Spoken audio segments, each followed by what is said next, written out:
Hello friends, இந்த சிகப்பரிசியில் தான் கொழுக்கட்டை செய்ய போகிறேன். என்ன சூப்பராக இருக்குன்னு மட்டும் பாருங்கள். 4 வாட்டி கழுவிட்டு நல்லா ஒரு 2 மணி நேரம் ஊற வச்சுட்டு மிக்சியில் வந்து புட்டு கரைக்கிற மாதிரி அரைச்சிடணும். மினிமம் 1 ஹவருக்கு மேலே எவ்வளோ நேரம் வேணால் ஊறலாம். ஊறட்டும் அது பாட்டுக்கு. அப்புறம் அரைக்கும். இப்போ ஸ்ட்ரென்த்து சிவப்பரிசி குழந்தைங்களுக்கு அந்த கொழுக்கட்டை கொடுக்கும்போது புட்டோ கொழுக்கட்டா எது வேணால் கொடுக்கலாம். நம்ம அரிசி நல்லா காஞ்சிருச்சு, கையில் ஒட்டக்கூடாது உங்களுக்கு. அப்படியே மிக்சியில் புட்டு கரைக்கிற மாதிரி அரைச்சிடணும்.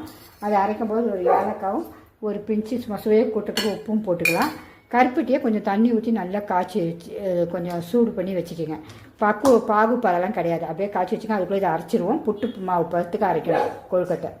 புட்டு சூப்பராக அரைச்சாச்சு சிவப்பரிசியில் புட்டுக்கும் அந்த கொழுக்கட்டைக்கு. அப்புறம் தேங்காய் ஒரு பத்தை எடுத்து நம்ம அரைச்சி போட்டாச்சு. நீங்கள் நைஸாகவும் திருவிக்கலாம் தேங்காய். வெல்லம், சர்க்கரை, கருப்பட்டி எதனாலும் நீங்கள் போட்டுக்கலாம். நான் கருப்பட்டி தான் போட்டிருக்கேன்.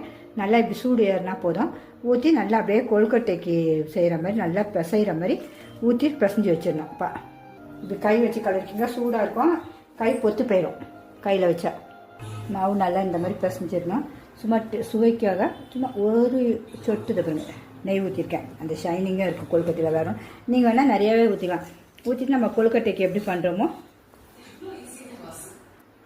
இப்படி பண்ணி இப்படி வச்சு வேக வச்சிட வேண்டியதான். எல்லாத்தையும் இப்படி எடுத்து வச்சிட வேண்டியதான். இட்லி தட்டில் இதை ரெடி பண்ணி வச்சுருக்கேன். இட்லி வேக வைக்கிற மாதிரி வேக வச்சுட்டு பார்ப்போம். எல்லாத்தையும் வச்சாச்சு. இனிமேல் இட்லி பண்ணலாம். அப்படியே வேக வச்சிட வேண்டியதான். நம்ம இட்லி வேக வைக்கிற மாதிரி மூடி வச்சுருவோம். வெந்தோடனே பார்ப்போம். நம்மளுடைய சிகப்பரிசி கொழுக்கட்டை சூப்பராக ரெடி ஆகிட்டு பாருங்கள். பார்க்க எவ்வளோ அழகாக இருக்குது. அவ்வளோ ஸ்ட்ரென்த்து குட்டீஸ்க்கெல்லாம் நம்ம கொடுக்கலாம், பெரியவங்களும் சாப்பிட்லாம். இப்போ டேஸ்ட் பார்த்துருவோமா? நம்மளுடைய கொழுக்கட்டை சூப்பராக ரெடி ஆகிடுச்சு. நல்லா வாழை இலையிலையும் வச்சுட்டேன். அந்த வாசனையும் அவ்வளோ சூப்பராக இருக்குது. இதை பாருங்கள், பிச்சாலும் அவ்வளோ சாஃப்டாக இருக்கும். சுவையும் அவ்வளோ டேஸ்ட்டு. தேங்காய் அந்த ஒரே ஒரு சொட்டு தான் நம்ம நெய் ஊற்றுறோம்.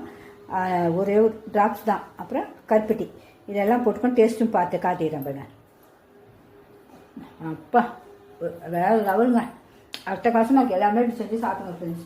பிடிச்சிருந்தால் கண்டிப்பாக லைக் பண்ணுங்கள். சிம்பா நியூஸ் சேனலுக்கு சப்ஸ்கிரைப் பண்ணுங்கள். ஓகே ஃப்ரெண்ட்ஸ், இது மாதிரி நீங்களும் ஹெல்த்தியாக குழந்தைங்களுக்கு இருந்தாலும் பெரியவங்களுக்கு செஞ்சு கொடுங்க. பாய்.